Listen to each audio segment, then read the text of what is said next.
এই মন্দিরটা আর জীবন্ত মন্দির নয়।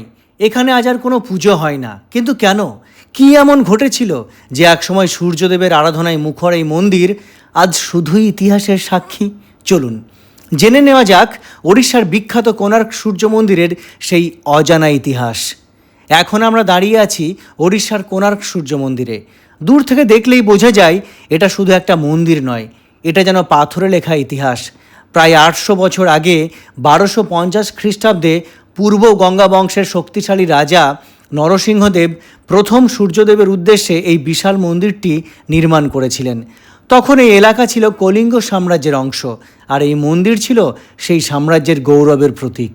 মন্দিরটির সবচেয়ে বড় আকর্ষণ হলো এর নকশা। পুরো মন্দিরটিকে সূর্যদেবের বিশাল রথের মতো তৈরি করা হয়েছে।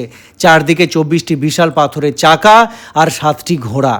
প্রতিটি চাকায় এমন নিখুঁত কারুকার্য করা হয়েছে যে আজও স্থাপত্যবিদরা তা নিয়ে গবেষণা করেন।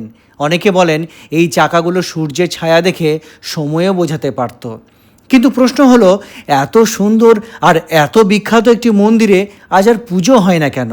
এর আসল কারণ শুরু হয় কয়েকশো বছর আগে। একসময় এই মন্দিরের গর্ভগৃহে সূর্যদেবের বিগ্রহ প্রতিষ্ঠিত ছিল এবং প্রতিদিন নিয়ম করে পুজো হতো। কিন্তু সময়ের সঙ্গে সঙ্গে সমুদ্রের নোনা বাতাস, প্রবল ঝড়, প্রাকৃতিক ক্ষয় এবং বিভিন্ন আক্রমণে মন্দিরের মূল অংশ দুর্বল হয়ে পড়ে। এরপর নিরাপত্তার কথা ভেবে সূর্যদেবের মূল বিগ্রহ এখান থেকে সরিয়ে নেওয়া হয়। প্রচলিত বিশ্বাস অনুযায়ী সেই বিগ্রহ পরে পুরীর জগন্নাথ মন্দির প্রাঙ্গণের সূর্য মন্দিরে স্থানান্তর করা হয়। গর্ভগৃহ ভেঙে যাওয়া এবং বিগ্রহ না থাকার কারণে হিন্দু শাস্ত্র অনুযায়ী এখানে নিয়মিত পুজো বন্ধ হয়ে যায়। সেই কারণেই কোণার্ক সূর্য মন্দির আজ আর জীবন্ত মন্দির নয়। আরও একটি মজার তথ্য হলো, বহু বছর ধরে এই মন্দিরের অনেক অংশ বালির নিচে চাপা পড়েছিল। ব্রিটিশ আমলে প্রত্নতাত্ত্বিকরা এটি উদ্ধার করেন এবং সংরক্ষণের কাজ শুরু করেন। 1984 সালে ইউনেস্কো এই মন্দিরকে ওয়ার্ল্ড হেরিটেজ সাইট হিসেবে স্বীকৃতি দেয়।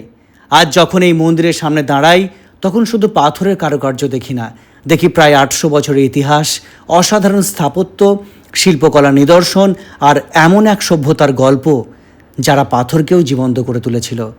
আপনি যদি পুরী বা উড়িষ্যায় ঘুরতে আসেন, তাহলে কোণার্ক সূর্য মন্দির অবশ্যই আপনার ভ্রমণ তালিকায় রাখবেন, কারণ এখানে এলে শুধু একটি মন্দির দেখা হয় না, ইতিহাসের প্রায় 800 বছর পেছনে ফিরে যাওয়ার এক অসাধারণ অভিজ্ঞতা হয়।